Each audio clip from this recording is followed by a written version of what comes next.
journalistes, animateurs et techniciens passionnés et prêts à vous accompagner et à vous tenir informés. Bravo Télévision, c'est la haute technologie à la portée de vos écrans. Bienvenue sur Bravo Télévision, la télévision de la génération digitale.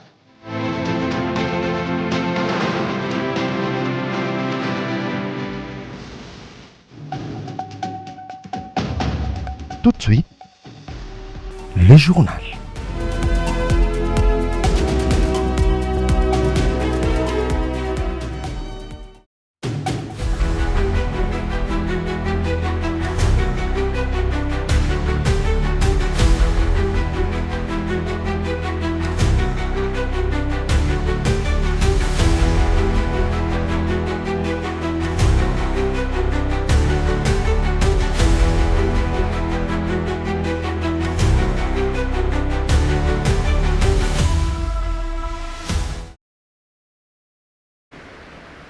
Très heureuse de vous informer ce soir, Madame, Messieurs, bonsoir et bienvenue dans ce journal.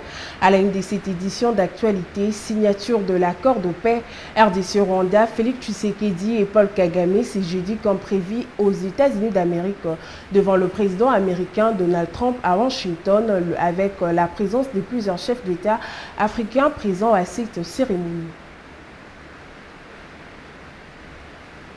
Une fois de plus, bonsoir et bienvenue. Guerre dans la partie Est, la RDC et le Rwanda se sont mis d'accord sur la fin des hostilités ainsi que le retrait des troupes rwandaises sur le sol congolais prévu ce jeudi à Washington. Les officiels de ces deux pays sont bel et bien présents, mais également les chefs d'État témoins de l'événement ont assisté à cette cérémonie devant le président américain Donald Trump, médiateur de cette crise. Suivez. We have 18 trillion in 10 months. It's going to be much more than that, too. No other country in history has ever been close, no matter what country you pick.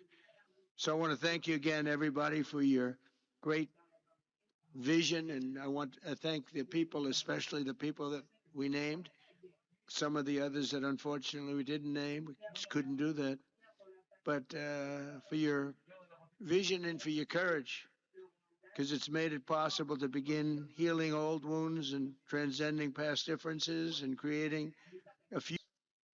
Enjoy the broad support necessary to succeed. I also thank Minister of State Kulaifi, representing His Highness Sheikh Tamim bin Hamad of Qatar. The role of Qatar has been absolutely central in getting l'ensemble des obligations qui découlent de ces accords.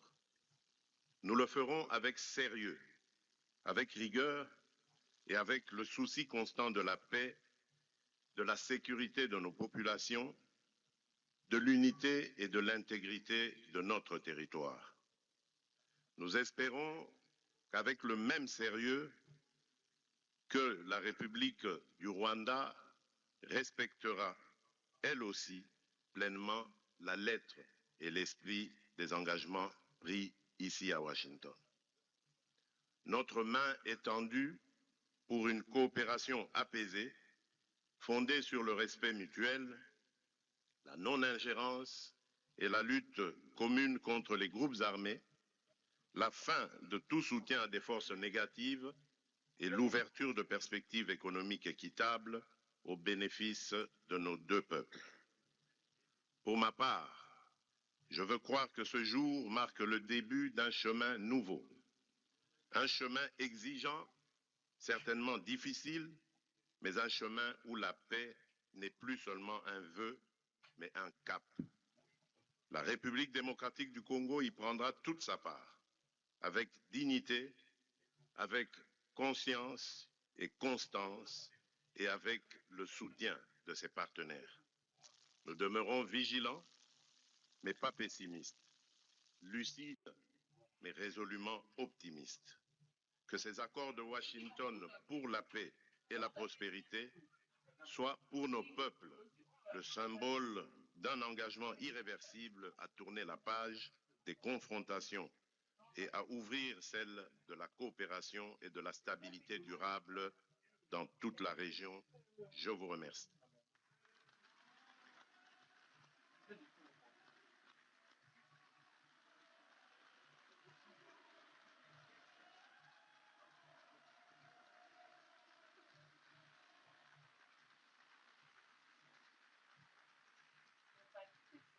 So, if I might,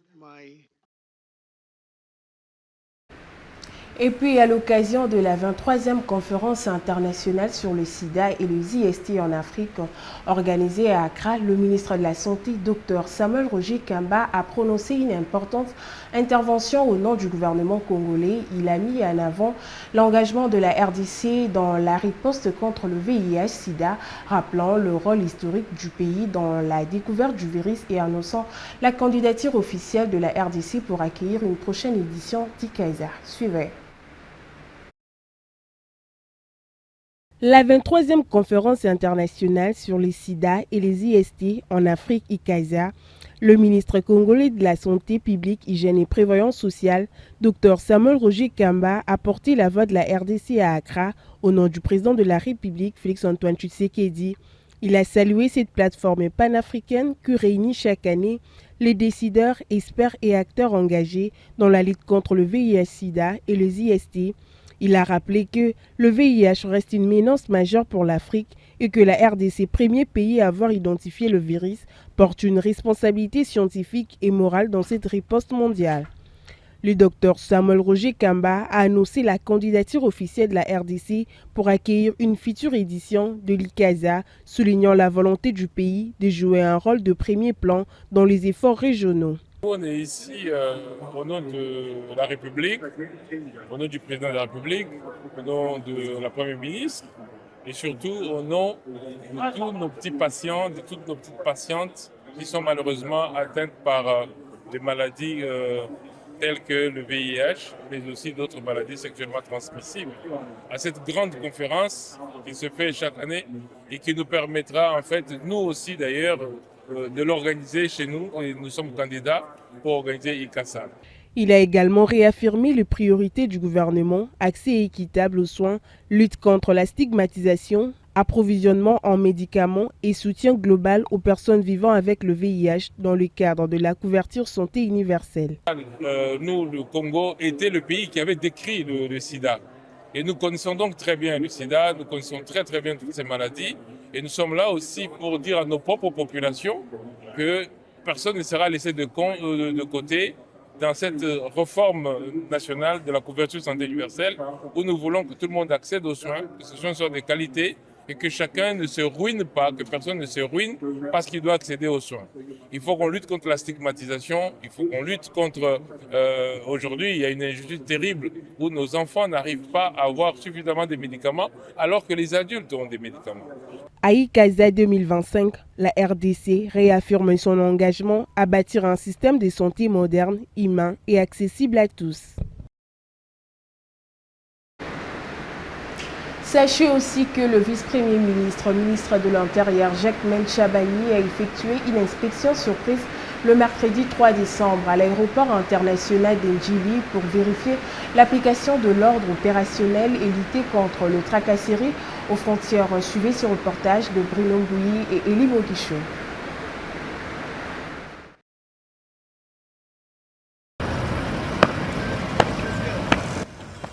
Le patron de la sécurité intérieure, Jacquemain Chabani Louko, a effectué ce mercredi 3 décembre une visite d'inspection surprise à l'aéroport international d'Ndjili.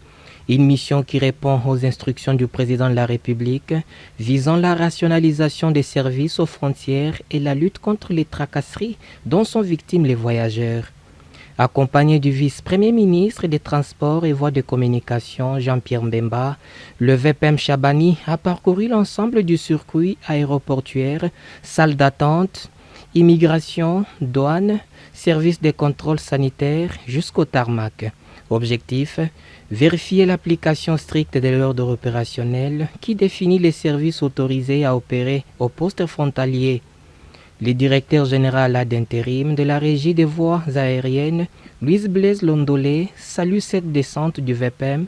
Il affirme apprécier vivement cette initiative, estimant qu'elle contribue à améliorer la gouvernance opérationnelle, à renforcer la discipline au sein des services de l'aéroport et à offrir un meilleur cadre aux voyageurs.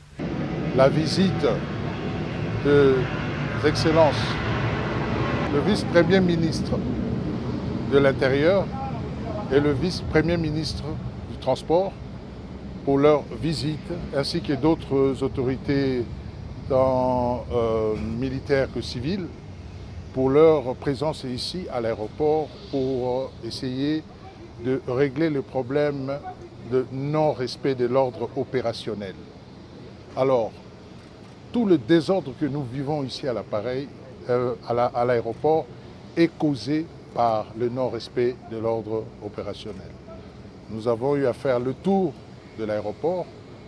Nous avons tiré tout ce qui est comme anomalie, comme désidérata, et très bientôt, on aura la conclusion pour expliquer à tout le monde ce qui se passe réellement ici à l'aéroport. Cette action s'inscrit dans la volonté du gouvernement de renforcer la sécurité, d'améliorer l'organisation des services frontaliers et de mettre définitivement fin aux pratiques qui ternissent l'image du pays et les climats d'affaires. Et puis, la place de la force publique a accueilli ce 3 novembre à Kinshasa la cérémonie de la commémoration de la Journée internationale de l'armistice, célébrée avec quelques jours d'avance, une occasion pour rendre hommage aux anciens combattants congolais qui ont servi sous les drapeaux. C'est un reportage de Juvenal Lundissa et Honoré Kabongo. Sous un ciel gris, la commémoration a réuni vétérans, forces armées, corps constitués et représentants des autorités. Au premier rang, le ministre délégué à la Défense nationale chargé des anciens combattants, Eliezer Ntambwe, est venu porter le message de reconnaissance de la nation envers ceux qui ont combattu pour la paix. Après le lever des couleurs, le moment le plus fort reste la déposite des gerbes en mémoire des soldats tombés au front. Un geste symbolique qui réaffirme l'engagement de l'État à préserver leur héritage. Dans son intervention, le ministre Eliezer Ntambwe a rappelé la nécessité de mieux prendre en charge les anciens militaires et de transmettre aux jeunes générations l'histoire de leurs sacrifices. Il a salué le courage et le patriotisme de vétérans en appelant à ne jamais oublier les rôles qu'ils ont joués dans la construction du pays. Nous sommes réunis aujourd'hui pour célébrer en différé la commémoration de l'armistice du 11 novembre 1918. Cette date symbolique qui marque la fin de la Première Guerre mondiale et rappelle à l'humanité la valeur inestimable de la paix. Comme vous le savez, cette commémoration se fait chaque 11 novembre. Mais pour des raisons que je ne sais pas expliquer ici, ça a été décalé, ce qui n'est pas un hasard, mais également une coïncidence.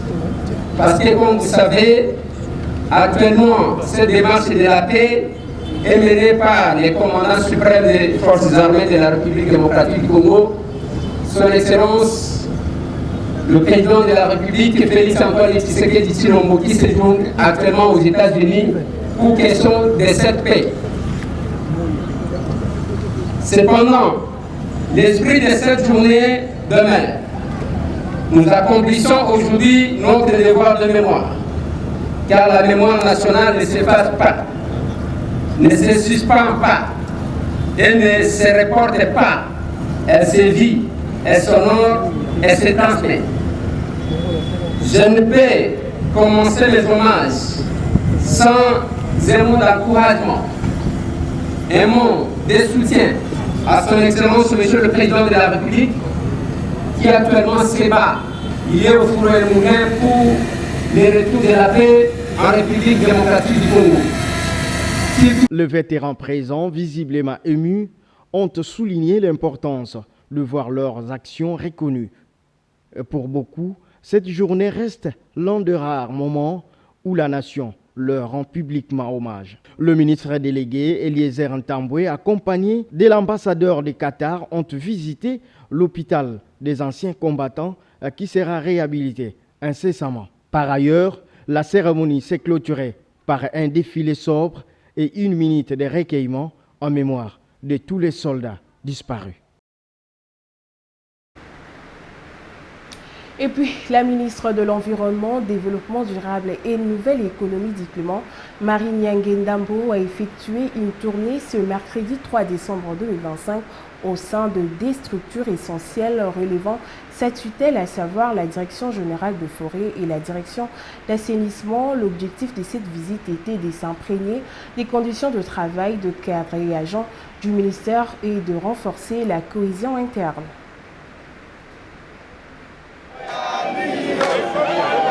Avec enthousiasme, la ministre de l'Environnement, du Développement durable et de la Nouvelle Économie du Climat, la professeure Marie Nyangendambo, a effectué une visite guidée dans le cadre d'une tournée auprès des agents de la Direction générale de forêt, située à la 7e rue industrielle à Limité. L'occasion faisant les larrons, la ministre a parcouru les différents bureaux afin de s'imprégner du fonctionnement réel des services, notamment la direction de la gestion forestière, la direction de la promotion et de la valorisation du bois, ainsi que la direction de l'horticulture et du reboisement.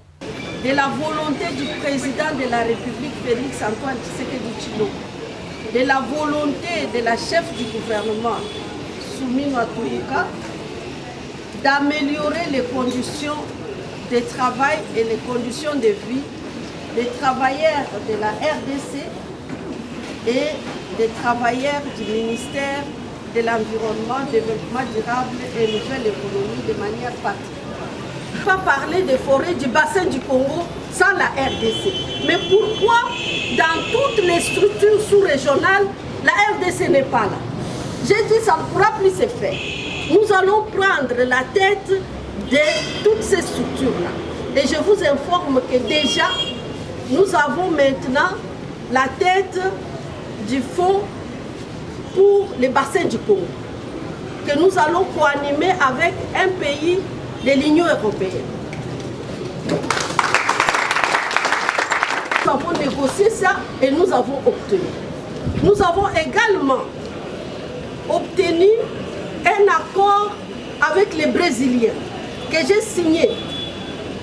Cet accord-là prévoit de protéger les forêts tropicales. Elle a ensuite pris le chemin de la direction d'assainissement. À la DGFOR comme à la DAS, la ministre a délivré le même message. Par ailleurs, elle a, dans un premier temps, procédé à une restitution détaillée des missions qu'elle a effectuées et de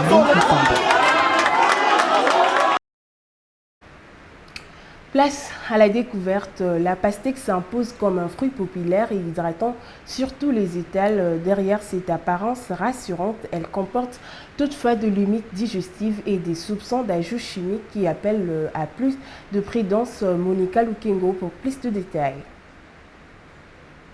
Dans le marché élan des routes, la pastèque continue d'attirer les consommateurs, symbole de fraîcheur et de répit sous la chaleur. Accessible et largement disponible, elle est devenue un incontournable pour les familles et les travailleurs qui cherchent à s'hydrater naturellement. Sur les plans nutritifs, les experts saluent ses atouts. Très riche en eau, en vitamines A et C, ainsi qu'en antioxydants. Elle aide le corps à mieux supporter les fortes températures, sa faible teneur en calories, en fait également un allié pour ceux qui surveillent leur alimentation. Mais derrière cette popularité, des précautions s'imposent.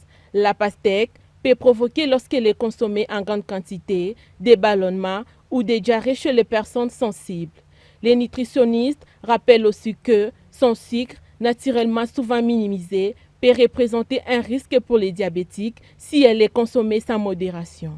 Autre sujet d'inquiétude, plusieurs consommateurs dénoncent l'utilisation suspecte de produits chimiques visant à accélérer la maturation ou intensifier la couleur rouge du fruit.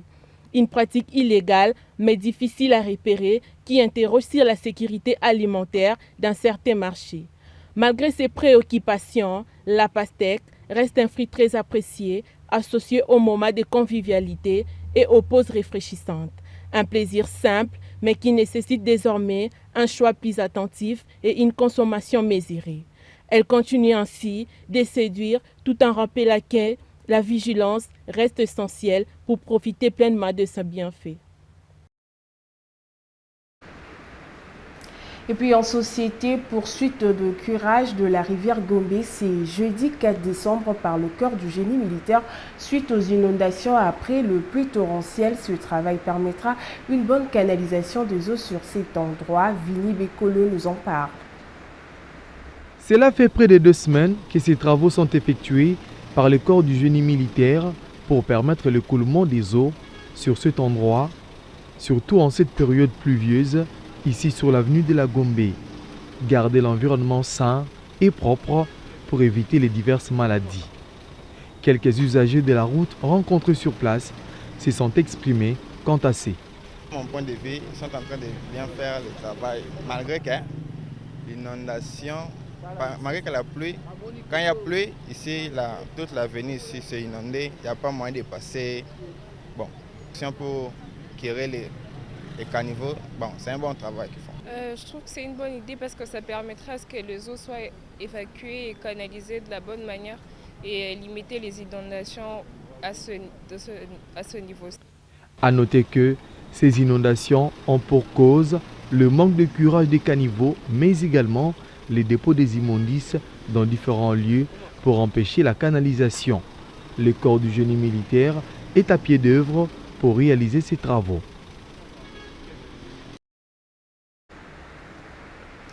En culture, avant de nous séparer, sachez aussi que Fally Ipupa et Ferregola se produiront tous à Paris en 2026.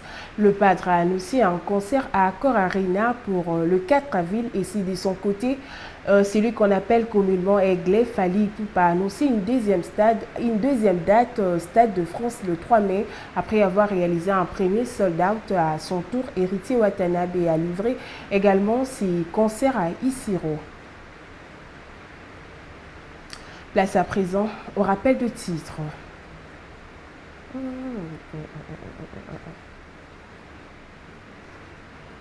Signature de l'accord de paix RDC-Rwanda, Félix Tshisekedi et Paul Kagame, c'est jeudi comme prévu aux États-Unis devant le président américain Donald Trump à Washington avec la présence de plusieurs chefs d'État africains présents à cette cérémonie. Ce journal touche à sa fin. Madame, Messieurs, merci de nous avoir suivis et bonne suite de programmes sur Bravo Télévision.